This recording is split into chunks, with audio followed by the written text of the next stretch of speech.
சட்டி காய்ச்சிருச்சுட்டேன். வாங்கத்தே. வணக்கம். Sharma mind voice channel சார்பாக எல்லாத்தையும் சேனலுக்கு வரவேற்கிறேன். இன்னைக்கு குளிச்சு முழுகிட்டு மண்டையை ஏற்றி கொண்டையை போட்டுட்டு அப்படியே வேலையை ஆரம்பிச்சாச்சு. இன்னைக்கு நான் தான் அடிக்கடி சொல்லிக்கிட்டே இருக்கிய பிரியாணி செய்கிற வீடியோவை காட்டுங்க காட்டு. அதுக்கு தான் எண்ணெயை விட்டுக்கிட்டு இருக்கேன். எண்ணெயை ரொம்ப புழங்குறியன்னு கத்திட்டு கிடந்தீங்க. உண்மைதான் நீங்கள் சொல்கிறது அனைத்தும் உண்மைதான். அன்னைக்கு பொறிச்ச எண்ணெயோடு அதை இது பண்ணவும் அம்புட்டுதான் ஆகுன்னு நினைக்கல. மண்டை சொட்டையாக இருக்கே. வந்தது குளிச்சாத்தேன் அந்த எண்ணெயில் இருந்ததுக்கு அதுக்கும் நம்மளுக்கு கொஞ்சம் தெளிவு கிடக்குது. அதுக்கு கண்ணுக்குள்ளே உள்ள வச்சதில் தாடி தண்ணியை திறந்து குளிச்சா அப்படியே வருது மயக்கமா. என்ன வேணா சொல்கிறிய? நம்ம பரவாயில்ல. என்னாச்சும் பொம்பளையாக பிறந்துட்டு சோறு இதெல்லாம் சமைக்க தெரியும். கடன்னு சமைச்சு போடுறோம். வெளிநாட்டுகளெல்லாம் வேலையை பார்த்துட்டு சமைக்கிறாங்க, சந்தோஷமாக சமைச்சு சாப்பிட்றாங்க. அதனால் நம்மளை அப்படி ரொம்ப கஷ்டமாக சொல்லக்கூடாது. கஷ்டம்ன்றதே எதுவுமே கிடையாது வாழ்க்கையில். நம்ம நினைக்கிறதுக்குள்ளே இருக்குது. அப்படித்தான் நினச்சிட்டு ஓடியாடுறதுக்கே ஓடியா திடு சமைச்சு போடுறது. அது ஒரு சில பேருக்கு ரொம்ப நக்கல் நையாண்டியாக தெரியுதா என்னன்னு தெரியாது. ரொம்ப இதாக கமாண்ட் பண்ணிக்கிட்டு அவளுக்கு தான் பண்ண தெரியும், பேச தெரியுன்ற மாதிரி. ஃபோனு விழுந்துடாத ஆத்தா, விழுந்துடாத. கொஞ்சம் நேரம் ஆத்தே. எண்ணெய் காஞ்சிக்கிட்டு இருக்கு மக்களே. இந்த எண்ணெய் காஞ்சதுக்குள்ளே அப்படி வச்சிடுறேன். அப்படி பார்த்துக்கோங்க. ஃபோனில் என்னமோ ஆயிராம. ஃபோனு விலை கூடணும். இதில் இந்த பெரிய சீரகம் எல்லாரும் பிரியாணி பண்ணுறது மாதிரி தான் நானும் பண்ணுவேன். இந்த கிராம்பு ஏலக்காய் அப்படி இப்படி ஒரு அதையும் போட மாட்டேன். இந்த பட்டை போடுவேன். இந்த பட்டையை போட வேண்டியது. அது நல்லா பொரியவும், நல்லா கலர் பொரியவும், கருவேப்பிலை கொத்தமல்லி எல்லாத்தையும் அதே போட வேண்டியது. சரசரன்னு இருக்கும் உங்களுக்கு காது. எல்லோரும் எப்படி பண்ணுறீங்க அப்படி தச்சேன். ஆனால் என்ன, நான் கொஞ்சம் வித்தியாசமாக பண்ணுவேன். நீங்களாம் ரொம்ப நல்லா பண்ணுறவங்களாக இருப்பீங்க. நான் சமைக்கிறதுல ஒரு சமையலை புச்சுக்கோத்தி சமையல். என்னவோ ஒரு இதில் வேலை பார்க்குறாங்க சிங்கப்பூரில். அந்த அண்ணன் ஒரு சேனல் போடுறாப்புல. அண்ணன் சொல்லக்கூடாது, தம்பியை சேர்க்கக்கூடாது. பிள்ளைகளை சின்ன ஆம்பளையெல்லாம் அப்படி சமைக்கிறாப்புல.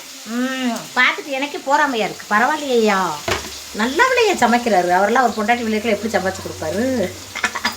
நம்மளுக்கு அப்படி சமைக்க வராது. நம்மளாம் சமைக்கிறதால ஒரு சமையலாம் அப்படின்னு நினைப்பேன். ஆகாண்டு அது மாதிரி என்னை விட நல்லா சமைக்கிறவங்களாம் நிறைய பேர் இருப்பீங்க. ஏதோ எனக்கு தெரிஞ்சதை சமைச்சு கொடுத்துட்றேன். இதில் இஞ்சி பூண்டு ஏலக்காய் வெங்காயம் இதையும் சேர்த்து அரைச்சிக்கிடுவோம். அப்படி அதுதான் அவ்வளவுதான். ரொம்பலாம் இதெல்லாம் சேர்க்க மாட்டேன். குஸ்கா பண்ணுறதுக்கு இருங்க அரைச்சிட்டு வரேன். அரைச்சாச்சு. கேமரா பிடிக்க ஆள் இல்லை. அவங்க ஊரம் படிக்கிறாங்க. என் பிள்ளைங்க ஊரம் தான் படிச்சுக்கிட்டு இருக்காங்க. பூச்சா எழுதிக்கிட்டு இருக்கு. நோட்டு புக்கெல்லாம் அப்படித்தான் விரிச்சு போடுறதாக்கும். இங்கே ஒருத்தர் எழுதிக்கிட்டு இருக்காரு. அங்கே நண்டை பாருங்க, நண்டு சட்டையெல்லாம் போடாமல் ஒன்றும் போடாமல் எழுதிக்கிட்டு இருக்கு. தாடி அப்படி பேர் எழுதிக்கிட்டு இருக்காங்க. பாடம் படிச்சுக்கிட்டு இருக்காங்க. சொல்லியிருந்தியே கேமராவை பிள்ளைகளை எடுக்க சொல்லிட்டு படிப்பை கெடுத்துறாது முடியுமாண்டு. சேச்சா அப்படிலாம் செய்வேன். நட்டை என் பொழப்பையே கெடுத்துக்கிற மாட்டேன். இந்த கேமராவை நம்பிக்கிட்டு நம்ம பொழப்பையே கெடுக்க மாட்டேன். நான் பாட்டுக்கு வேலை வெட்டிக்கு போயிட்டு அதுக்கப்புறமா நம்மளால் போட முடிஞ்சால் போடுவேன். முடியலைன்னா பேசாண்டு அசந்து தூங்கிடுறது. முடிஞ்ச வரைக்கும் முயற்சி பண்ணி போடுவேன். முடியாதுன்னு இருந்துட மாட்டேன். அதுக்கு என்னென்ன வழிமுறையில் அதை பார்த்துட்டேன். யாரையும் கஷ்டப்படுத்த மாட்டேன். ஜிம்மா அப்பாவை கஷ்டப்படுத்துறது, அம்மா கஷ்டப்படுத்துறது அதெல்லாம் நினச்சதுக்காண்டா உட்காந்துருக்கையில பேசுனா பேசட்டும், பேசலைன்னா போட்டோம். நம்ம பேசுகிறத கேட்டுட்டு லைக் போடுவாங்க, பார்க்குறாங்க, போதும் அப்படின்னு நினச்சிக்கிட்டு பார்த்து கொஞ்சம் குறிய வத்த போதும். எண்ணெயெல்லாம் அதிகமான பேர் வாத்தாண்டா கழுவி கூட ஊற்றுவாங்க. எழுங்க கொஞ்சம் பேர் வாக்குறதுலேயே சில பேர் சொல்கிறதும் மனசுக்கு ரொம்ப வருத்தமாக இருக்குது. ரொம்ப பேர் வத்தான்னு வச்சுங்க. ஒருத்தருக்கும் ஒரு எண்ணம் இருக்கும். சில பேர் வைவாங்க, சில பேர் நக்கல் அடிப்பாங்க. இப்படி பல ஆட்டில் இருக்கும். அதெல்லாம் நீங்கள் தாங்கிக்கிறதுக்கு மனசு திடகாத்திரமானதாக வேணும். நம்மளுக்கு திடம்லாம் கம்மி தான். அதனால் குறிப்பிட்ட மக்கள் வாக்குறது, அவங்க எனக்கு கமெண்ட் பண்ணுறது, லைக் பண்ணுறது, அதுவே சந்தோஷம் ஓடிடுவேன். ரொம்ப பேர் வாக்கட்டு ரொம்ப பிரபலியமாயிடணும் அப்படின்றதெல்லாம் கிடையாது. ஏன்னா நம்மளுக்கு கொஞ்சம் கூறுவார் கம்மியாக இருக்குது. அது உண்மைதான். அதை ஒத்துக்கணும். உண்மைன்னா அதை ஒத்துக்கணும். நான் கேட்டேன் மானசத்தை. மானசை சொல்லிடுச்சு,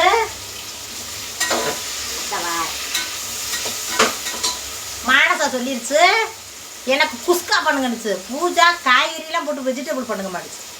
நான் சொல்கிறது கேட்பீங்களா, அவன் சொல்கிற கேட்பீங்களான்னு ஆர்ப்பாட்டம் பண்ணுது. சரி ஆத்தா நீ பெரியவில்லை, நீ சொல்கிறத கொஞ்சம் கேட்டுக்கத்தே அப்படின்ட்டு மானசை சொல்கிறேன். குஸ்காவே வைப்போம்னு இருக்கேன். குஸ்கா வச்சா வீடியோ போடுங்க, வீடியோ போடுன்றியே.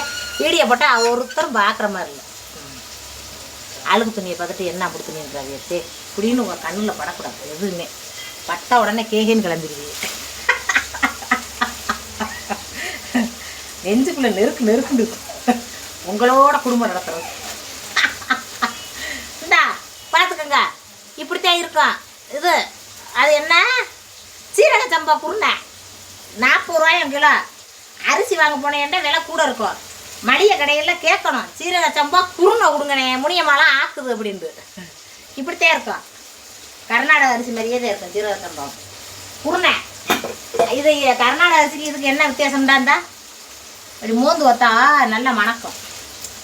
இப்போ போட்டு ஆக்கிடுவோம். 1 கிலோ வேகாது எங்கள் வச்சு குக்கரு, அதனால் கொஞ்சத்தை குறைச்சிக்கிடுவோம். நம்மகிட்ட குறைச்சிக்கிடுவோம். 1 கிலோ வேகாது. போதும். இப்படியே ஊற்றி தண்ணியை ஊற்றி நல்லா அலசிக்கிடுவோம்.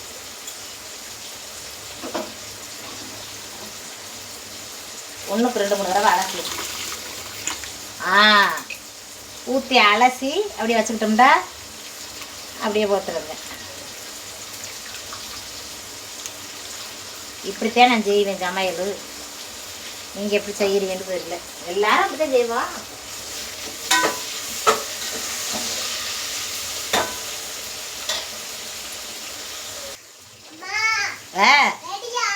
எழுதுத்தா இப்பதான் குளக்கட்டை வச்சுக்கிட்டு எல்லாம் பண்ணி கொடுத்தேன். ஆனாலும் பசிக்குதான். வந்தவே இது ஆத்தா அடிச்சு குளக்கட்டை பண்ணி கொடுத்தேங்க. இப்போ மறுபடியும் பசிக்குதான். பத்தியெல்லாம் எப்படி பார்த்துக்கோங்க. தாடி நண்டு பண்றானியா பெரிய பிரியாணியா கமந்து கலந்து. சரி எழுது கோமர் கலவு தாய் தான் சாப்பிட்டு கோமர் கலவு தான் முட்டுறாத. அதுக்கப்புறம் என்னத்தே இஞ்சி பூண்டை சேர்த்துட்டு வந்துட்டே தக்காளி வெங்காயம் பச்சை மிளகா எல்லாம் போட்டு அது இதான ஒன்று இஞ்சி பூண்டை சேர்க்க வந்தேன். பக்கத்தில் ஒன்று காட்டலன்னு நினைக்காதீங்க. சொரன்னு சவுண்டு இருக்கும். வாங்க பக்கத்தில் ஒன்று காட்டு வாங்க காட்டுறேன். நானாத்த கேமரா பிடிச்சி கொடுத்துட்றேன். கும்பிடுதேன் அந்த வகையில்.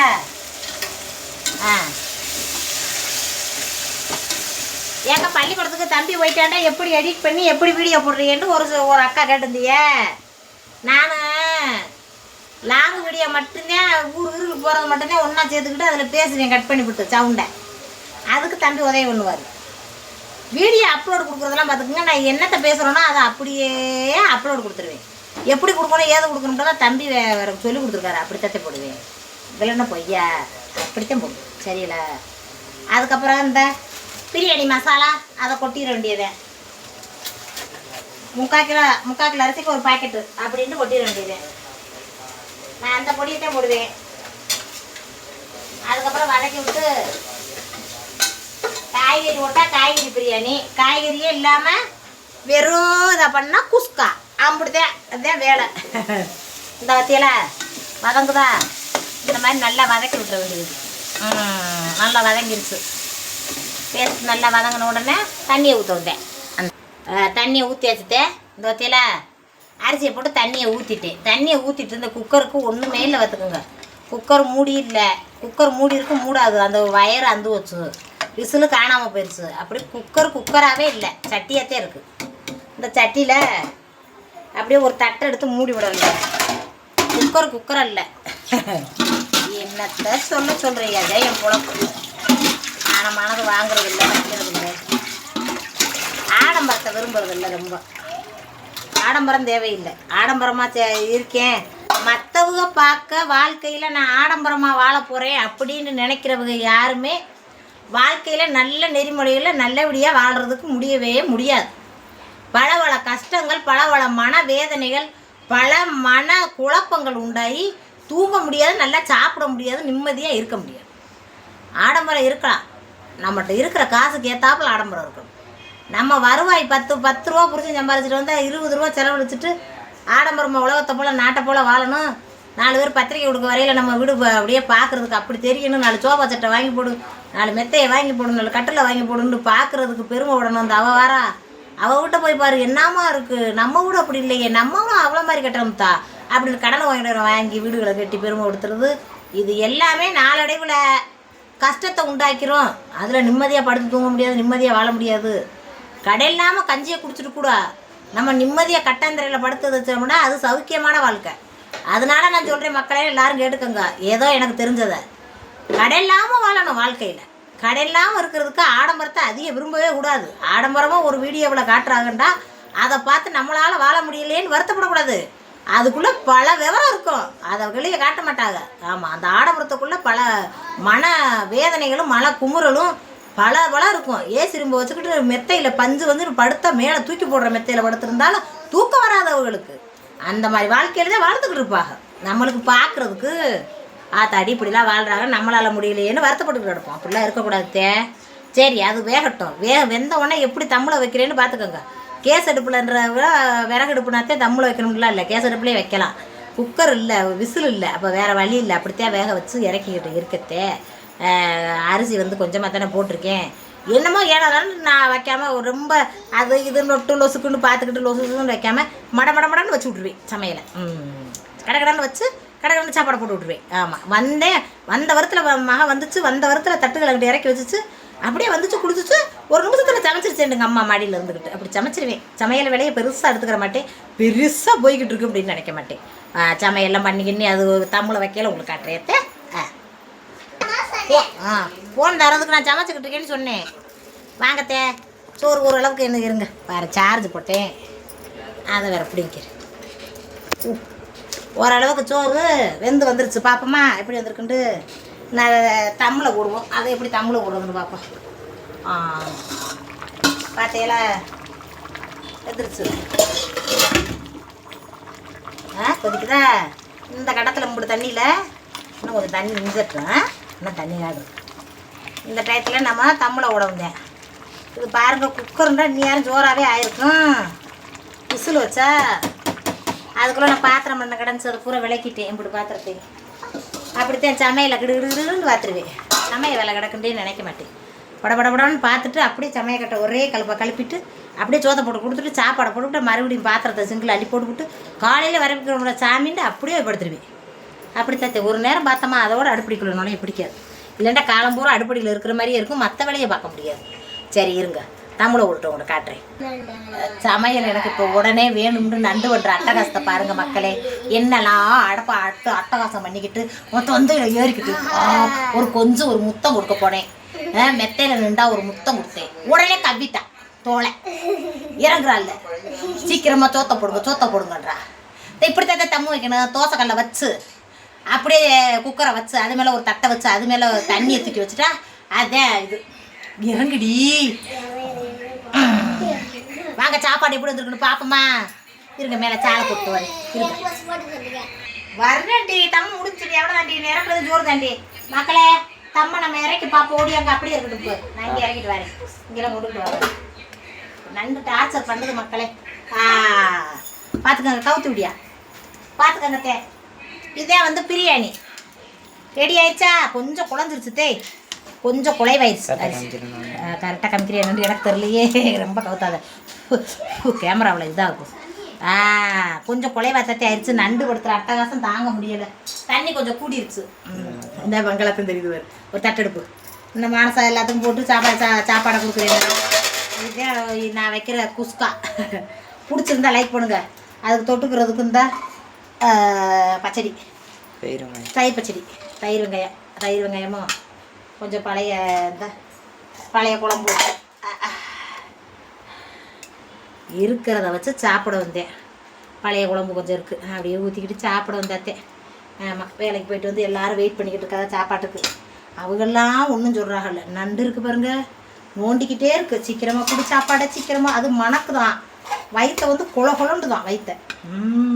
இந்த நண்டு இந்தா லைக் போடுங்க, லைக் போட்டு கைப்பு பட்டன் நம்பிக்கை விடுங்க. இந்த பிரியாணி உலகம் பூரம் பரவட்டும். இப்படி ஒரு பிரியாணியை யாரும் குஸ்காவை யாரும் வச்சதில்லைண்டு போட்டு விடுங்க.